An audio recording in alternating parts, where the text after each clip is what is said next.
If you're doing brine shrimp in your home, which is the best salt and why? A lot of people use aquarium salt, they use kosher salts, they use rock salts, Himalayan sea salt, all kinds of stuff.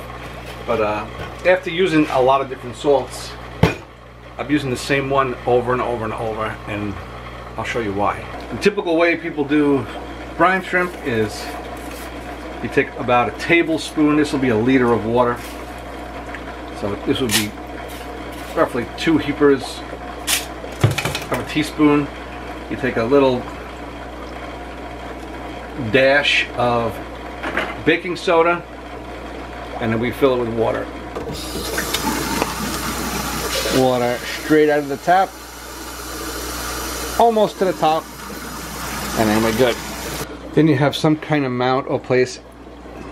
I'm in the basement, it's cold, so what I do is I heat this water, and that keeps the cold, and you use some kind of rigid airline tubing,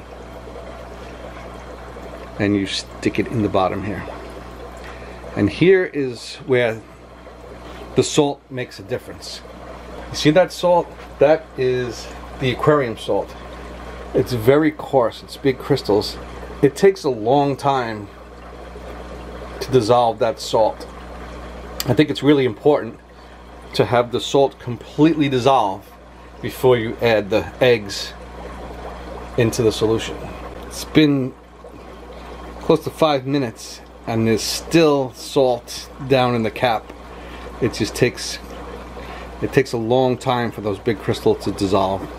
Now if I do the same thing with kosher salt, you can see this diamond crystal salt, it's very fine. It almost looks like sugar. So you can do 1 heaper, 2 heapers, do your little bit of baking soda, and we add some water. Cold tap water, you don't have to dechlorinate anything. Everything's good. A little bit from the top. Now you can see it's almost all dissolved already. Seconds, and you're safe to put brine shrimp in there.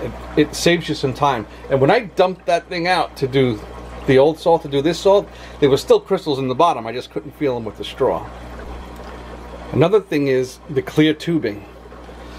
I don't know how good you can see it. When you use the rock salts, the aquarium salts, the heavy stuff, it tends to clog the end of the tube. And it'll do this right in the middle of your hatch. It'll stop bubbling and your hatch will crash. And I rarely have to clean this out. It's much more peace of mind when you're using the kosher salt that it's not going to crash in the middle of the day when you're at work or anything like that. One thing a lot of people say is you need a light when you're culturing them. You don't really need a light. You definitely need a light to have them go to the bottom or the top of your container. So once they gather into one spot, you can get it with a turkey baster. So this is electrical tape on here, so the light gets concentrated just to the bottom of the container, and they all go to where I want them to go. This tank right here that I'm doing the brine shrimp in, there's no light on here at any time. As a matter of fact, this whole tank was blacked out because I had some tetra eggs I was trying to breed in there, so I don't know, I heard you had to black it out. So this tank, and I was still getting the same hatch rate every day. So you don't really need light on these guys while you're culturing them. It's only when you want them to get to the certain part of the container. Another, I believe it's a myth, is the unhatched eggs. People are very afraid of putting the unhatched eggs in with the fry because they say the fry eats them, they'll choke, they'll die. I don't think there's any truth to this at all. I have pictures of goldfish fry with the eggs in them, and they just pass right through. If the fish is big enough to eat the egg, it'll just pass right through them. I believe it's a myth. I'm sticking to it. So this is, I use Brine Shrimp Direct's brine shrimp eggs. I think this is an 82% hatch rate. It's one of the lower ones because it's cheaper. I think the hatch rate does make a difference. If you're doing a lot of these, I do these every single day. I have a culture going. But you have to keep the can refrigerated, and the hatch rate gets worse the older this can gets, keeping it refrigerated or not. So by the end of this can, my hatch rate's horrible. So I think that's another reason why when people get the small packets of eggs at the store, those things you're just sitting there, maybe they're there for a year or two, and they say, oh, I tried the brine shrimp eggs, it didn't work, they didn't hatch. I think it's because the eggs just went bad. If you use it, stick it in the refrigerator for a year or so, come back, they'll still hatch, but your hatch rate's gonna be. Another thing is the amount of bubbles.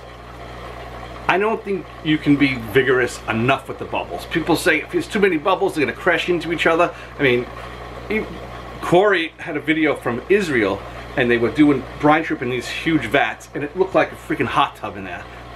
So if they're doing it like that and it's working, if you have bubbles going on here and you see the egg sticking to the side, that means your bubbles aren't bubbling enough. You got to really get that water turning over. You don't want anything stuck. You want it to look like this. And can you see that? There's nothing stuck to the sides. Everything's going. There's constant agitation.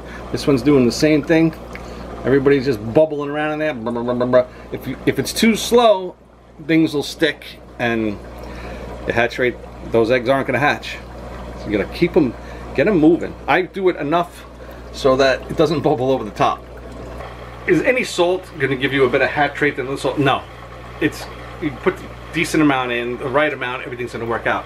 But for the fastest time, the less cloggage, the less headaches, right now, for me, I've been using this for 2 years, every day. This is the ticket, Diamond Crystal. If you don't believe me, try it. And the price, I think this is $8, $9, whatever. And these things are always on sale. I feel like get those cards and stuff like that. It's comparable to everything else. You're not going to break the bank. It's just salt. And this is 3 pounds. And this is less. I can't read it on my glasses. Alright, that's it. That is my salt story.